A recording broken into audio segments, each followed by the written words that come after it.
Recently, I took a leap of faith and went on an 11-day retreat in the Amazon jungle, knowing that I'd have no access to the internet, cellular service, AC, warm water, my laptop, and pretty much what 90% of what Americans live on each day. In a world filled with so many distractions, we don't allow ourselves to simply just be. We're always finding ways to distract and numb ourselves, get ahead in life, and this was my way to gift myself.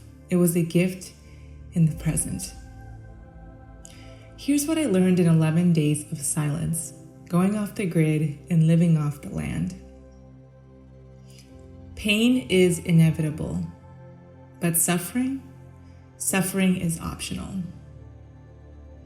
So life is a tapestry woven with both joy and sorrow. We all experience moments of pain, heartbreak, and disappointment. But how we interpret and respond to these challenges determines whether we spiral into suffering or embrace the growth they offer. Pain will happen regardless, but it's merely a temporary visitor in our lives. Suffering is a choice, and it arises when we cling on to pain, when we let it consume us and determine our worth.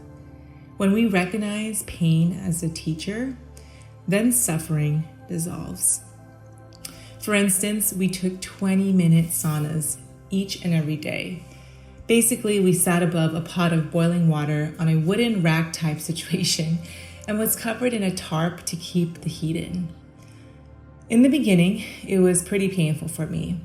Painful in the sense that I was struggling to breathe. I could feel my sweat dripping into my eyes as it got hotter and into my contact lens, and my eyes would burn. There were moments when I touched the wood that I was leaning on, and it was scorching hot. Plus, it wasn't the most comfortable position to be in, and I remember thinking to myself that I couldn't last too long, that I couldn't do it, that there was no way that I could last 20 minutes. And the moment I gathered myself and just reminded myself to breathe, to sit with the pain rather than try to run away from it or numb it away, I became one with my pain, and really my suffering dissolved. And that was because I was able to detach. You can't hold space for another if you haven't held space for yourself. Imagine a cup that is empty. It cannot pour out nourishment for the drinker if it lacks substance within itself. Similarly, when we neglect attending to our own needs and emotions, we risk being emotionally depleted and unable to genuinely support and empathize with those around us. Holding space for others entails creating a safe and non-judgmental environment for them to express themselves authentically. To offer this deep level of presence, we must first learn to hold space for ourselves by acknowledging our own thoughts, fears, and vulnerabilities. This allows us to genuinely show up for others. In fact, tending to our own well-being is not selfish, but rather necessary. I'd say that we spent, on average in a day, 8 hours by ourselves without internet, without any cellular service, without TV. So in 11 days, that's about 88 hours of sitting with yourself without distractions. It sounds like bliss or maybe torture, but in the beginning, it was quite uncomfortable. I mean, back at home, I had my phone to distract me when I had a fearful or anxious thought, or I would turn on the television and tune into a show. But here, I was met with myself, and it was such a blessing in disguise. This allowed me to go inward, to really look at my feelings, my emotions and thoughts that I had on a daily basis back home that I never addressed, but finally was able to address and sit with. It really allowed me to better understand myself. Plus, I was disconnected. I couldn't even work. Back home, I was always taking care of other people, and I didn't realize that I was pouring from an empty cup. We are all taught to put others before ourselves. We're taught to put work before anything else. But the truth is, when you have nothing to give, aren't you just doing a disservice to everyone? We can intentionally choose to form relationships with almost anything. It is a profound realization that all things, living or inanimate, carry their own unique energy, wisdom, and beauty. By consciously engaging with the world around us, we invite a deep sense of reverence and appreciation for the interconnectedness of all existence. We can forge relationships with nature, with art, with ideas, animals, even social media. We have a relationship with our phones. And recognizing the lessons they have to offer and the wisdom they hold is pretty profound. So we were each given the opportunity to work with a master plant from the Amazon. The maestro or shaman sits with you to determine a plant that's best suited for you during this time of your life, and for you to start a relationship or dieta with for the rest of the retreat. I was personally paired with Bavansana. Bavansana is a beautiful feminine heart-opening master plant. It's like a shrub that has these pink fluffy flowers when it's in full bloom. And it's absolutely beautiful. I get so giddy every time I come across Bavansana on my walks. It's just like this beautiful puffy dress that someone would wear. And we formed a relationship by drinking it at least 3 times a day. So before we would drink our master plant, we would say a small prayer. We stated our intentions very mindfully, and we asked for guidance, and we just treated it as if it was a person. It's amazing. Within 11 days, the relationship that you can build with something when you put intention and heart into it. Life is a paradox. We are same and different at the same time. So this paradox actually reminds us that while our similarities bridge the gaps between us, it is really embracing our differences that we find the richness and beauty of human existence. Recognizing this paradox actually challenges us to both celebrate the threads that bind us together and honor the threads that make us distinct. And it invites us to seek understanding, to really extend empathy, and to embrace the inherent diversity that breathes life into our existence. You know, I came into this retreat with 12 strangers, people I did not know. I mean, aside from my husband, and we didn't even really communicate too much, which I loved.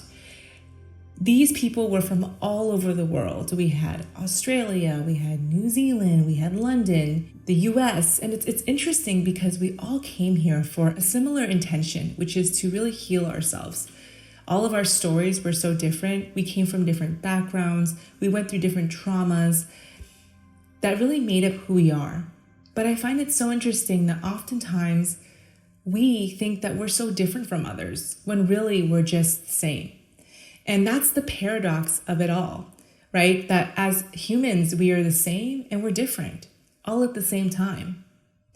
11 days being together not only brought us closer together, but by the end of the retreat, we really knew each other so well. I felt like these people knew me more than my parents. I felt like these people knew me more than friends that I'd known for a long time. And I was able to really see them as well. I saw these friends as new extensions of me. And I had so much compassion for what they were going through. Each one of them was going through so many different things that were different than me that I still had compassion for.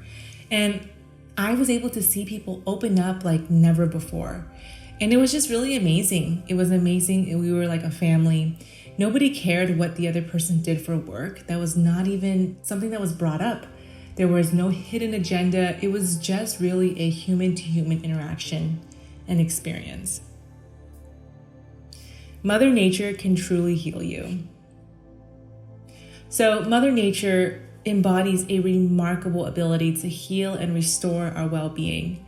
In our fast-paced and often disconnected modern world, the rejuvenating power of nature presents itself as a soothing balm for our weary souls. It is in the vastness of nature that we realize our place within the intricate web of life, and in that realization find a transformative pool that nurtures our physical, mental, and spiritual well-being. Nature's healing touch really encourages us to disconnect from the chaos and noise of everyday life and reconnect with ourselves, rediscover a profound sense of balance and harmony. So, living in a modern world in the suburbs really disconnected me from nature. I'd say I spend about 90% of my time indoors. And I also live in Arizona, so during the summers, I'm pretty much 100% indoors. And spending 11 days with nature, walking without any shoes, being able to hear the vast amount of sounds in the jungle at night, even in the day, made me realize how healing it was for me and that I needed more of it. I felt better. I was much more calm. I could hear my breath. I could be present with myself. In fact, it inspired me to live in nature when we came back home. Even the dogs here were much happier. They were freely running around, and surprisingly, they didn't even smell, and they always had a huge smile on their face. I used to think that the more gadgets and material things that I owned, I'll be happier. But what I realized through this experience is that I'm filled with gratitude just being outside, watching chickens walking around. We are so programmed to believe that we need more things in order to be happy, never thinking it's all just programming. We are unconsciously being controlled by our environment, and most of the time we are unaware of it. So there you have it. This is what I learned in my 11 days of silence, going off the grid and living off the land. I'm curious to know if this is something that you've ever done before. And if you have any questions for me, feel free to leave them in the comments below. Don't forget to hit the like button and subscribe to my channel for more content like this. Content on presence, spirituality, and just getting to know yourself. Have a good one, and I'll see you in the next video.